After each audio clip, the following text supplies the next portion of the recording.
Hello everyone. पिछली videos में हम लोगों ने माइक्रो प्रोसेसर के बहुत सारी चीज़ों को डिस्कस किया, जहां पर 8086 का माइक्रो प्रोसेसर का एड्रेसिंग मोड देखा, हम लोगों ने इंस्ट्रक्शन फॉर्मेट देखा, इंस्ट्रक्शन सेट देखा। और आज के इस वीडियो में हम लोग basic concepts of assembly language programming को यूज़ करेंगे, जो बेसिकली 8085 और 8086 माइक्रो प्रोसेसर पर बेस्ड होगा। तो चलिए स्टार्ट करते हैं। Now starting from the fundamentals of programming, then what is the programming? Programming is a sequence of instructions written to do a specific task.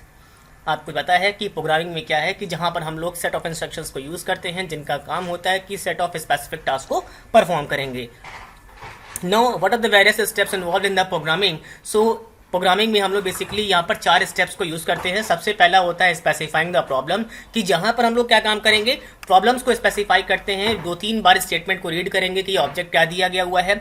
उसके बाद प्रॉब्लम को स्पेसिफाई करने के बाद ये देखते हैं कि उसमें से इनपुट्स क्या हैं, आउटपुट्स क्या हैं। उसके बेसिस पर हम लोग क्या करते हैं, प्रॉब्लम की डिजाइनिंग को शुरू करते हैं। प्रॉब्लम की डिजाइनिंग को करते वक्त चाहे 8085 का प्रॉब्लम हो, चाहे 8086 का प्रॉब्लम हो, हम लोग हमेशा जाएंगे और डिजाइन करेंगे फ्लो चार्ट को। फ्लो चार्ट के बेसिस पर ही हम लोग क्या करेंगे, ये समझ पाएंगे कि कौन सी इंस्ट्रक्शंस हमें यूज करनी है, कौन सा एड्रेसिंग मोड्स हमें यूज करना है। नाउ थर्ड स्टेप में आ जाएगा कोडिंग। जब आपका फ्लो चार्ट तैयार हो जाएगा तो फ्लो चार्ट की हेल्प से आप क्या करोगे, कोडिंग की तरफ जाओगे और जो आपकी इंस्ट्रक्शंस यूज होनी है उनको आइडेंटिफाई करोगे, एड्रेसिंग मोड्स को स्पेसिफाई करोगे और देन अपना कोडिंग के पार्ट को आप तैयार करोगे। उसके बाद आता है डिबगिंग का पार्ट। जब आप कोडिंग आप राइट अप कर लेंगे, देन कोडिंग के बाद क्या करना होगा आपको, you have to debug the code. आपको कोड को चेक करना होगा फॉर द एरर्स की एरर है या नहीं है। अगर एरर होगी then it will be reduced. Now जब हम लोग फ्लो चार्ट को डिजाइन करेंगे तो फ्लो चार्ट के लिए कुछ सिंबल्स यहां पर यूज करेंगे। तो पहला फ्लो चार्ट का सिंबल होगा ओवल। ये क्या करेगा, ये इंडिकेट करेगा स्टार्ट और स्टॉप ऑपरेशन को। देन आपका ओ एरो, ये एरो होगा, ये इंडिकेट करेगा फ्लो विद द डायरेक्शन को। देन आपका होगा पैरेललोग्राम। पैरेललोग्राम क्या काम करेगा, ये इंडिकेट करेगा किसी भी इनपुट या आउटपुट टाइप के ऑपरेशन को। देन होगा डायमंड। डायमंड का क्या काम होता है, ये बेसिकली डिसीजन मेकिंग के लिए होगा कि whenever you have to check a condition और आपके पास 2 अल्टरनेटिव्स हैं और आपको किसी एक को सिलेक्ट करना होगा, तो कंडीशन मेकिंग के लिए, डिसीजन मेकिंग बॉक्स के लिए आप डायमंड शेप बॉक्स को यूज करेंगे। Then rectangle. रेक्टेंगल की जब को हम लोग यूज करेंगे whenever we want to indicate a process operation. Clear? So process operation के लिए we will use the rectangle. Then double sided rectangle where we have 2 sided at both of the ends. तो यहां पर क्या होगा, ये indicate करता है प्री डिफाइंड प्रोसेस को, जिसको हम लोग सब रूटीन्स कहते हैं। देन आपका लास्ट में आता है सर्किल। सर्किल क्या काम करेगा, it is use to connect the 2 flow charts. तो 2 फ्लोर चार्ट को कनेक्ट करने के लिए सर्किल को हम लोग यूज करेंगे। So these are the certain symbols which are used by designing the flow chart for the assembly language programming. Now अब फ्लो चार्ट को हम लोग 2 तरीके से डिजाइन करते हैं। एक इन टर्म्स ऑफ डिजाइन, तो एक होता है टॉप डाउन डिजाइन और दूसरा होता है बॉटम अप डिजाइन। पहला अगर हम टॉप डाउन डिजाइन के बारे में बात करें तो यहां पर क्या करते हैं कि एक बड़े से मॉड्यूल को हम लोग छोटे छोटे मॉड्यूल में डिवाइड कर देते हैं और जो टॉप लेवल होता है प्रोग्राम का वो क्या करता है, वो शो करता है रिलेशनशिप आउटलाइन शो करता है अपने छोटे छोटे सब मॉड्यूल्स के लिए। क्लियर? तो सब मॉड्यूल्स मिलकर के क्या काम करते हैं, बड़े मॉड्यूल को डिजाइन कर देते हैं। तो इस तरीके से क्या हो जाता है कि टॉप डाउन डिजाइन के केस में हम लोग बड़ी प्रॉब्लम को छोटे छोटे मॉड्यूल्स में डिवाइड करेंगे और इस तरीके से डिजाइन करेंगे कि एक बड़े मॉड्यूल का रिलेशनशिप और एक आउटलाइन ऑलवेज वहां पर फिगर आउट होगा विद देयर सब मॉड्यूल्स। नाउ सेकंड आता है कि हम बॉटम अप डिजाइन में क्या करेंगे, तो बॉटम अप डिजाइन में हम लोग छोटे छोटे मॉड्यूल को डेवलप करते हैं, फिर उनको कंबाइन करते हैं। कंबाइन करने के बाद पूरे बड़े मॉड्यूल को डिजाइन कर देते हैं। क्लियर? सो यही लिखा है, it is opposite to the top down design. In this design each programmer starts by writing lower level modules to top level module. When completed the result should be similar to the top down design. तो result दोनों का similar आएगा। जो भी module हमें use करना होगा it will depend our task, हम किस अकॉर्डिंग यूज करते हैं। नाउ स्टैंडर्ड प्रोग्रामिंग स्ट्रक्चर्स की स्टैंडर्ड प्रोग्रामिंग स्ट्रक्चर्स क्या कहता है, तो यहां पर हम लोग के पास क्या होगा कि जो भी डिजायर्ड प्रोग्राम होगा उसको हम लोग 3 तरीके से रिप्रेजेंट कर सकते हैं। पहला होता है सीक्वेंस स्ट्रक्चर, दूसरा होता है डिसीजन और सिलेक्शन स्ट्रक्चर, तीसरा होता है रिपीटेशन और इटरेशन स्ट्रक्चर। तो अगर पहला हम सिंपल सीक्वेंस की बात करें तो जहां पर क्या होगा, सीक्वेंस ऑफ एक्शंस को आप लिखेंगे, सीरीज ऑफ एक्शंस को आप वहां पर प्लेस करेंगे। देन होगा डिसीजन और सिलेक्शन का, कि वहां पर क्या होगा, 2 अल्टरनेटिव्स दिए जाएंगे आपको and you have to select only one of them at a time. Then आपका रिपीटेशन या इटरेशन आएगा, तो जहां पर क्या करना होगा, सीरीज ऑफ एक्शंस को आपको रिपीट करना होगा या सीरीज ऑफ इटरेशंस को आपको रिपीट करना होगा up to a certain number of times. तो आप रिपीटेशन या इटरेशन को यूज करेंगे। क्लियर? नाउ इन जनरल अगर हम लोग बात करें तो यहाँ पर जो 3 स्ट्रक्चर कहे गए थे, तो इन जनरल हमारे पास सीक्वेंस और सीरीज स्ट्रक्चर होता है, इफ देन एल्स स्ट्रक्चर होगा और व्हाइल डू स्ट्रक्चर होगा, जिसको हम लोग यूज करेंगे।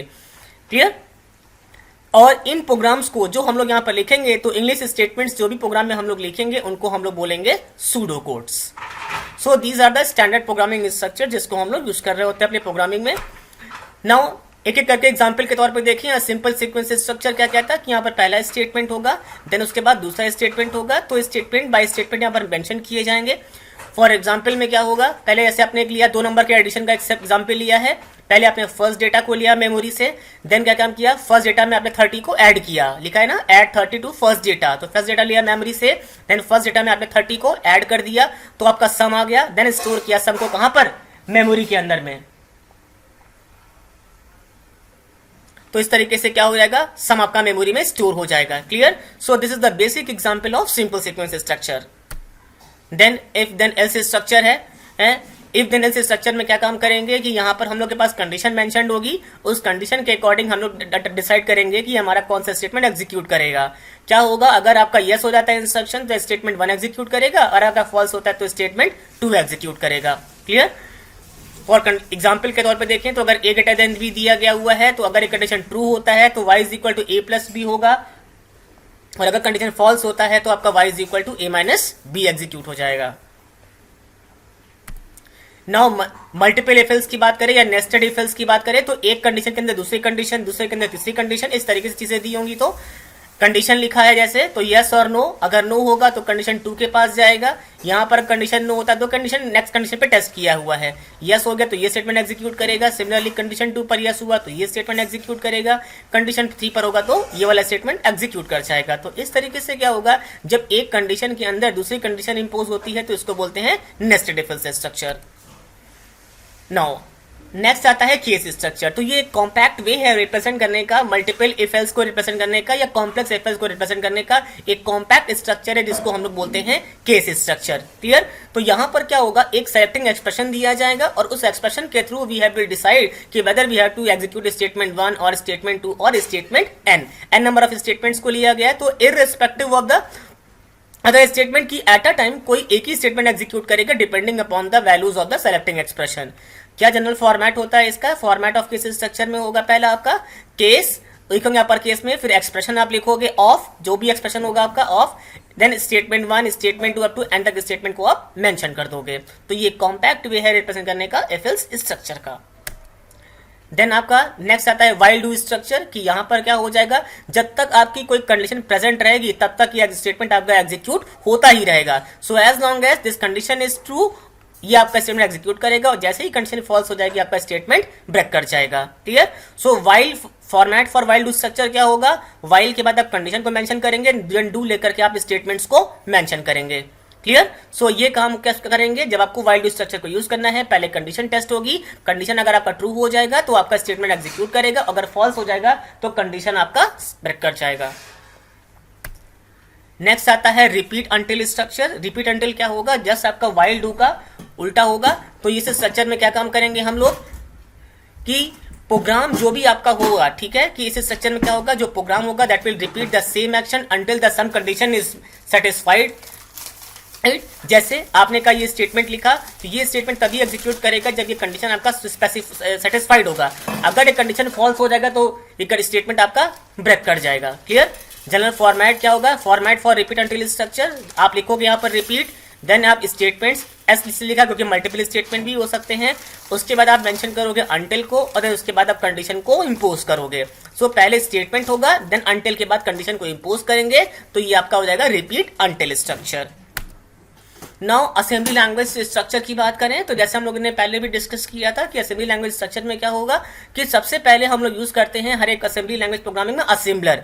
असेंबलर क्या काम करता है, पूरे आपके असेंबली लैंग्वेज प्रोग्राम को असेंबल करेगा, उसको एक सिंटैक्टिकल स्ट्रक्चर प्रोवाइड करेगा, और हमको फैसिलिटी प्रोवाइड करता है कि हम अपने कोड को अपर केस में लिखेंगे कि लोअर केस में लिखेंगे, कि वहां पे कॉलन की रिक्वायरमेंट होगी कि डेफिनेशन की रिक्वायरमेंट होगी, ये सारी चीजों को इंश्योर करने का काम करता है असेंबलर। हर एक असेंबलर का अपना एक ओन सिंटैक्टिकल स्ट्रक्चर होता है। So typical format assembly language programming का क्या होता है कि यहाँ पर सबसे पहले हम लोग मेंशन करते हैं लेबल, लेबल के बाद नेमोनिक लिखते हैं उस इंस्ट्रक्शन का जो कि आपका ऑपकोड होगा इंस्ट्रक्शन का। उसके बाद इंस्ट्रक्शन के बाद आपका ऑपरेंड होगा 1, कॉमा करके ऑपरेंड 2, अगर मल्टीपल ऑपरेंड है तो कॉमा लगाना पड़ेगा, सिंगल ऑपरेंड में कॉमा की जरूरत नहीं पड़ेगी। देन आप सेमीकोलन लगा करके कमेंट मेंशन कर सकते हैं कि इस पर्टिकुलर इंस्ट्रक्शन पर कौन सा ऑपरेशन परफॉर्म किया गया। क्लियर। यहां पर लेबल जो यूज किया गया बेसिकली एक आइडेंटिफायर होता है, ये एक ऑप्शनल होता है जो पॉइंट कर रहा होता है करंट एड्रेस को कि कहां से आपका प्रोग्राम एग्जीक्यूट करना है। देन उसके बाद अगर निमोनिक की बात करें तो निमोनिक ये स्पेसिफाई करता है कि कौन सा ऑपरेशन आपको परफॉर्म करना है, बेसिकली ये इंस्ट्रक्शन होती है, हर इंस्ट्रक्शन का अपना एक यूनिक निमोनिक होता है। देन ऑपरेंड्स मल्टीपल ऑपरेंड थे तो आपके सेपरेट हो गए कॉमा के थ्रू। फॉर एग्जाम्पल के तौर पे बात करें तो यहाँ पे लिखा sum colon add ax comma bx bracket के अंदर में सेमीकोलन लगा के लिखा add the content of bx to ax। तो क्या कहता, सम यहाँ पर होगा लेवल, एड आपका नेमोनिक या इंस्ट्रक्शन हो जाएगा, देन ax आपका डेस्टिनेशन ऑपरेंड है, bx आपका सोर्स ऑपरेंड है। सो सोर्स ऑपरेंड की वैल्यू bx को आप ऐड करोगे ax में, जो रिजल्ट आएगा आप वापस उसको ax में स्टोर कर दोगे। क्लियर। कमेंट में क्या लिखा हुआ है, add the content of bx to ax, कि bx का कंटेंट ax में ऐड करें, जो सम आएगा कंटेंट आप वापस को ax में स्टोर कर देंगे।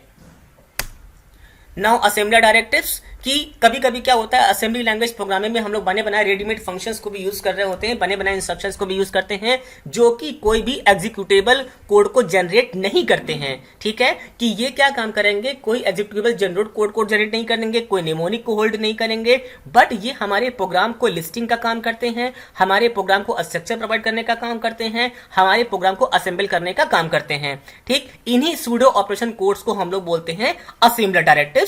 क्लियर।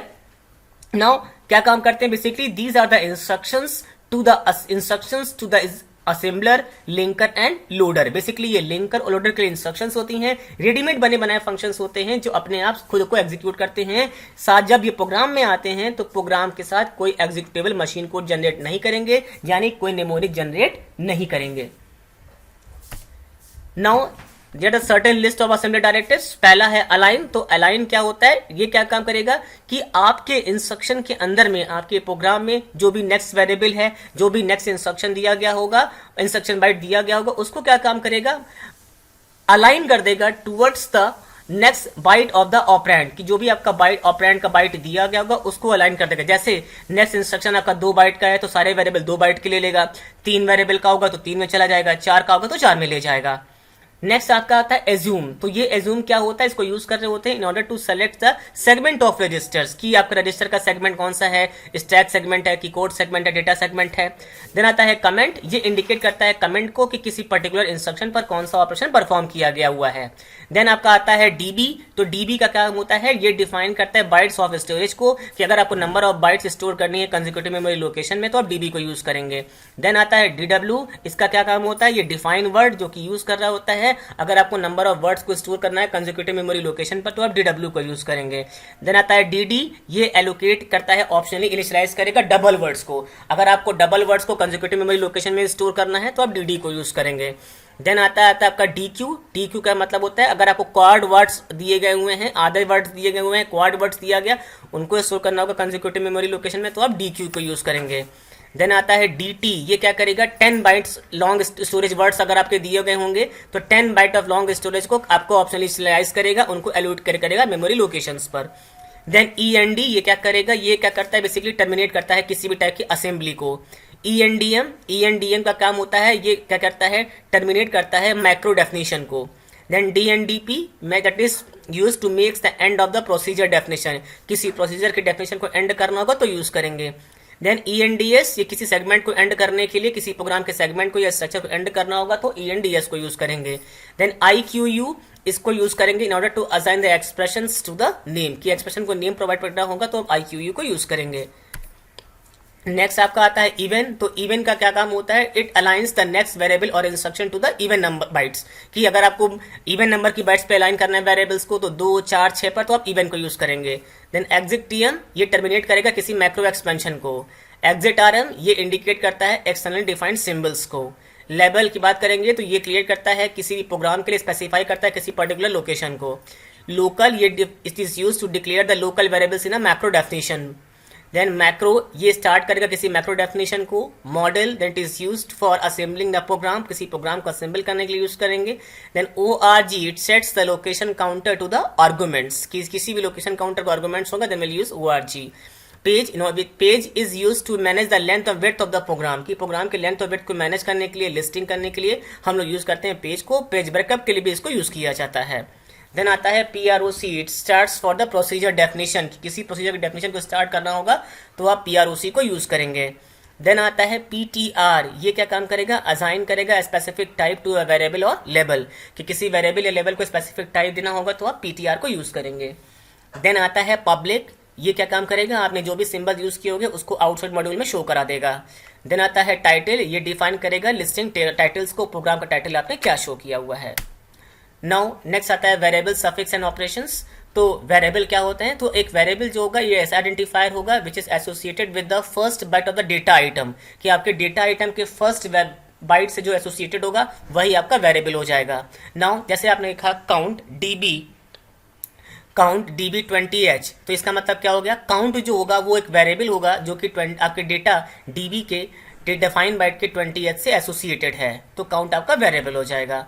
फॉर एग्जाम्पल सेकंड में आपने एरे लिया, एरे DB 10, 20, 30, 40, 50, तो आपने 5 सैंपल का 5 बाइट का एक एरे लिया, डिफाइन बाइट्स लिखा हुआ है तो 5 बाइट का हो गया, 1 2 3 4 बाइट का है, तो एरे आपका एलिमेंट 10 से एसोसिएटेड है, तो एरे आपका वेरिएबल होगा।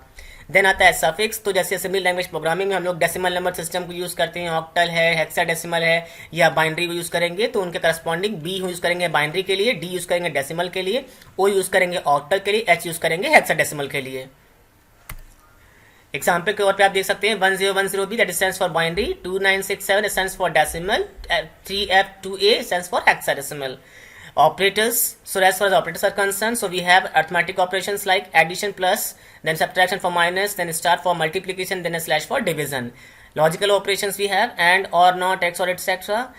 आपको पता है जितने भी लॉजिकल ऑपरेटर्स होंगे they all will be executed on the binary operands.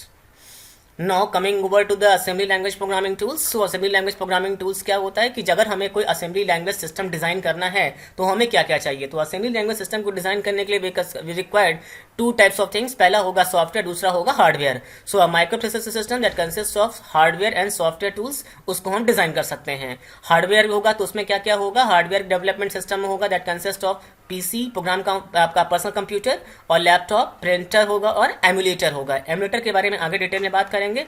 Software tools होगा, then there we have editor, assembler, library builder, linker, debugger and simulator. इतनी चीजों की जरूरत पड़ेगी सॉफ्टवेयर टूल्स के लिए। नाउ क्या काम करेंगे हम लोग, सॉफ्टवेयर टूल्स के थ्रू प्रोग्राम को राइट करेंगे अपने लैपटॉप पर, अपने पर्सनल कंप्यूटर पर। राइट करने के बाद प्रोग्राम को टेस्ट करेंगे, डिबग करेंगे, तब जाकर के हार्डवेयर प्रोग्राम को रन कराएंगे।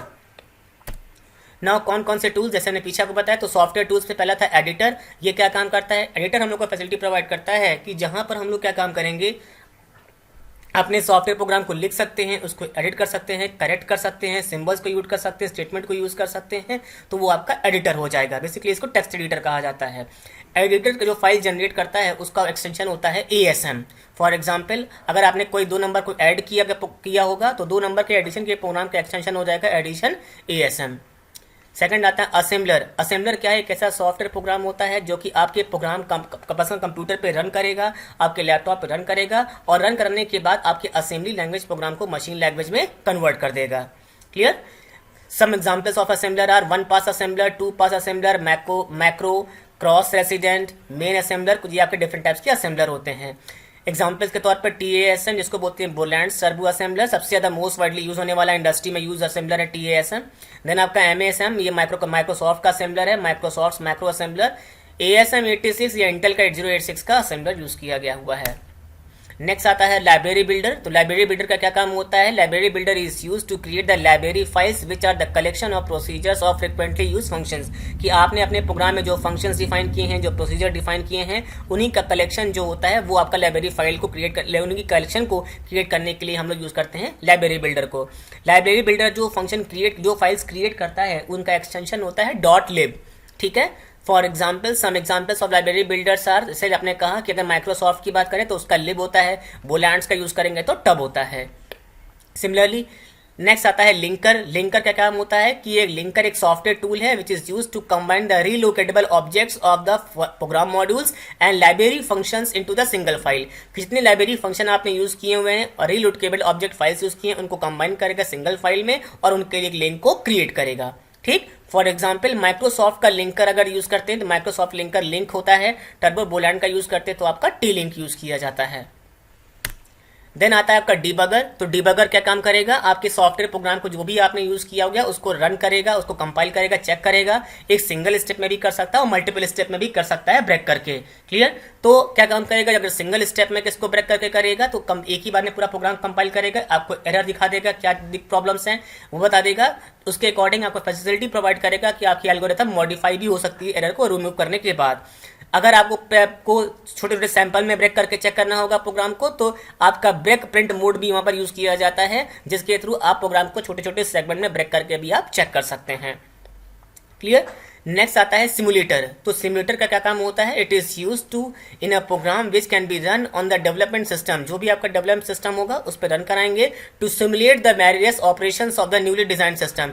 जिस सिस्टम को आप डिजाइन करने जा रहे हैं उसके ऑपरेशंस को आप सिमुलेट करेंगे, जहां पर आप प्रोग्राम को एग्जीक्यूट कराएंगे, डिस्प्ले कराएंगे रिजल्ट को, फिर चेक करेंगे उसके एग्जीक्यूशन प्रोग्राम को कैसा एग्जीक्यूशन है, उसका एरर तो नहीं है उसमें, चेक करने के बाद उसके बाद एल्गोरिथम और मॉडिफिकेशन की जरूरत तो नहीं है, चेक करेंगे। देन आप चेकिंग दो तरीके से कर सकते हैं, कंप्लीट स्टेप में भी कर सकते हैं और एक ब्रेक प्रिंट मोड में भी कर सकते हैं आप। देन उसके बाद आप कंटेंट ऑफ रजिस्टर्स को आप देख सकते हैं, जो मेमोरी का कंटेंट है उसको भी आप डिस्प्ले करके चेक कर सकते हैं कि रिजल्ट सही आ रहा है या नहीं आ रहा है।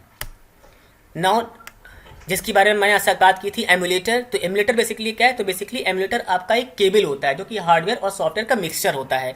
इस केबल के एक मल्टी कोर केबल होती है, उसके एक एंड पर क्या करते हैं, एक कनेक्टर लगा होता है जिससे हम लोग अपने हार्डवेयर सिस्टम को कनेक्ट करते हैं जो हम डिजाइन करने जा रहे हैं, ठीक। और दूसरे एंड को कनेक्ट करते हैं अपने कंप्यूटर के, अपने लैपटॉप के पैरेलल पोर्ट से जिसमें हमारा सॉफ्टवेयर प्रोग्राम लिखा गया है उस पर्टिकुलर हार्डवेयर का, ठीक। तो क्या काम करते हैं, सॉफ्टवेयर प्रोग्राम को जिसपे हमारा लैपटॉप पे कनेक्ट रखा हुआ है वहां से एक केबल के एक टर्मिनल को कनेक्ट करेंगे और वो आपका कनेक्ट होगा कंप्यूटर के पैरेलल पोर्ट से, ठीक। दूसरा जहां पर दूसरा कनेक्टर लगा हुआ केबल का, मल्टी कोर केबल का दूसरा कनेक्टर होगा, वहां से जोड़ देंगे अपने हार्डवेयर को। अब क्या काम करेंगे, सॉफ्टवेयर प्रोग्राम से अपने कोड को रन कराएंगे, यानी अपने जो ऑब्जेक्ट कोड फाइल है, जो हमारी सोर्स कोड फाइल हो गई, उसको लोड करेंगे in the RAM of the system to be designed. और उसके बाद क्या काम करेंगे, वहां पर कोड को रन कराएंगे, रन करा करके देखेंगे कि आपका हार्डवेयर रन कर रहा है या नहीं करेगा। तो जब सॉफ्टवेयर के थ्रू आपका प्रोग्राम पूरा रन करके जाएगा हार्डवेयर पर, पूरा का पूरा डेवलपमेंट सिस्टम पे जाएगा, चेक करेगा उसको कि चल रहा है या नहीं चल रहा, तब जाकर के ये इंश्योर हो जाएगा कि आपका सिस्टम तैयार हो गया है। Clear. Now flow chart assembly language programming के लिए मैंने पीछे आपको बताया था कि सबसे पहले स्टार्ट होगा, देन एडिटर के पास जाएगा, ये फाइल एक्सटेंशन जनरेट करेगा .pak का, देन उसके पास जाएगा .asm के पास जाएगा जो कि आपका सोर्स कोड फाइल होगी, देन असेंबलर के पास जाएगा, असेंबलर जनरेट करेगा .list file, .object file, then ये जाएगा लिंकर के पास, लिंकर .lib फाइल के साथ जनरेट करेगा .exe, .dbg फाइल, देन आपका .sbr और .mat फाइल होगी। देन ये जाएगा आपके पास डिबगर के पास, टेस्टिंग के लिए जाएगा .exe .bbg के साथ, चेक करेगा एरर को, अगर एरर यस होगी तो ऊपर जाकर वापस एडिटर के पास जाएगा, करेक्ट करेगा अपनी एल्गोरिथम को, मॉडिफाई करेगा, अगर नहीं होगा तो डन कर देगा। उसके बाद .sbr में क्या होगा, ये जाएगा सीधे जाएगा BSC मेक के पास, जो आपका बिल्ड क्लीन होता है उनके पास जाएगा। अब चेक करने के बाद चेक करेगा कि क्या फाइल का एक्सटेंशन है, उसके बाद .bsr फाइल को जनरेट करेगा सोर्स ब्राउजर के पास, जहां से आप अपने मेन प्रोग्राम को पूरा का पूरा कंट्रोल कर सकते हैं, ऑब्जर्व कर सकते हैं। क्लियर। नौ सारे फाइल एक्सटेंशन को एक साथ जरा देखें तो जैसे .asm ये सोर्स कोड फाइल होती है, क्रिएट होता है एडिटर के थ्रू। .bak फाइल जो कि सोर्स कोड बैकअप फाइल होती है। .bsc ये प्रोजेक्ट डेटाबेस क्रिएटेड होता है बाय BSC मेक के थ्रू। .cob फाइल्स ये executable program limited to the single segment file होती है। .dbg ये आपका डिबग फाइल होती है जो क्रिएट करता है लिंकर .com फाइल्स के लिए। .exe ये एग्जीक्यूटेबल प्रोग्राम फाइल होती है जो कि मल्टीपल सेगमेंट के साथ होती है। .lib आपकी लाइब्रेरी फाइल होती है। देन आता है .list ये आपका लिस्ट फाइल होगी जो कि क्रिएट करता है असेंबलर। देन .obg ये आपका ऑब्जेक्ट कोड फाइल होती है जो कि क्रिएट करता है असेंबलर। देन .map आपका मैप फाइल होती है जो क्रिएट करता है for showing the segments. .sbr जो कि डेटाबेस फाइल क्रिएट करता है assembler for the current module के लिए। नाउ किस तरीके से असेंबली लैंग्वेज प्रोग्राम को हम लोग यहाँ पर लिखेंगे, तो सबसे पहले जो भी आपका स्टेटमेंट डिफाइन किया जाएगा, सबसे पहले उस स्टेटमेंट को पढ़ेंगे, पढ़ने के बाद हम लोग आइडेंटिफाई करेंगे इनपुट्स क्या है, आउटपुट्स क्या है, और प्रॉब्लम को डिजाइन करने का काम करेंगे। देखते ही मान जैसे ही आपका प्रॉब्लम समझ में आ जाए, आपको इनपुट समझ में, आपको आउटपुट समझ में आ जाए, तुरंत उसके फ्लो चार्ट को ड्रॉ करने शुरू करिए और देखिए कि फ्लो चार्ट के थ्रू क्या कहा गया हुआ है। क्लियर। अगर आपके सब रूटीन को भी कहा गया होगा तो मेन प्रोग्राम का फ्लो चार्ट अलग बनेगा, सब रूटीन का फ्लो चार्ट अलग बनेगा। फिर आप लॉजिकल मॉड्यूल्स को डिसाइड कर लेंगे। डिसाइड करने के बाद क्या काम करेंगे, आप सारे स्टेटमेंट को लिखेंगे। स्टेटमेंट को लिखने के बाद आप आइडेंटिफाई करेंगे कौन सी इंस्ट्रक्शन यूज होनी है, कौन सी इंस्ट्रक्शन नहीं यूज होनी, कौन सा एड्रेसिंग मोड होगा, और फिर आपका प्रोग्राम के इनपुट्स कहाँ से आएंगे, मेमोरी लोकेशन से आएंगे तो उनके एड्रेसेस क्या हैं, कहाँ पर स्टोर होना है मेमोरी में रिजल्ट को, तो वो सब आपको चेक करना पड़ेगा। ये सब टेस्ट करने के बाद क्या होगा, आपके प्रोग्राम को नीड होगी एक लॉजिकल स्पेस के लिए जो कि आपका डेटा सेगमेंट प्रोवाइड करेगा। देन आपके जो कोड सेगमेंट होगा वो आपके सीक्वेंस ऑफ इंस्ट्रक्शंस को यूज करने के लिए यूज करेगा। आज के इस वीडियो में मैंने सिर्फ डिस्कस आपसे किया है थोड़े से basic concept of assembly language programming of 8085 8086। Next video में पार्ट 2 में जब इसका हम लोग डिस्कस करेंगे तो वहां पर और सारी चीजों को डिस्कस करेंगे, प्रोग्रामिंग टेक्निक्स के बारे में देखेंगे, लूपिंग का कॉन्सेप्ट देखेंगे, टाइमर और काउंटर की प्रोग्रामिंग को डिस्कस करेंगे। तो आज के इस वीडियो में बस मेरी तरफ से इतना ही। मुझे लगता है आपको पसंद आया होगा, और अगर आपको लाइक पसंद आया हो तो मेरे चैनल को लाइक और सब्सक्राइब करें, अमिताभ ईसी एक्सपर्ट को। Thank you.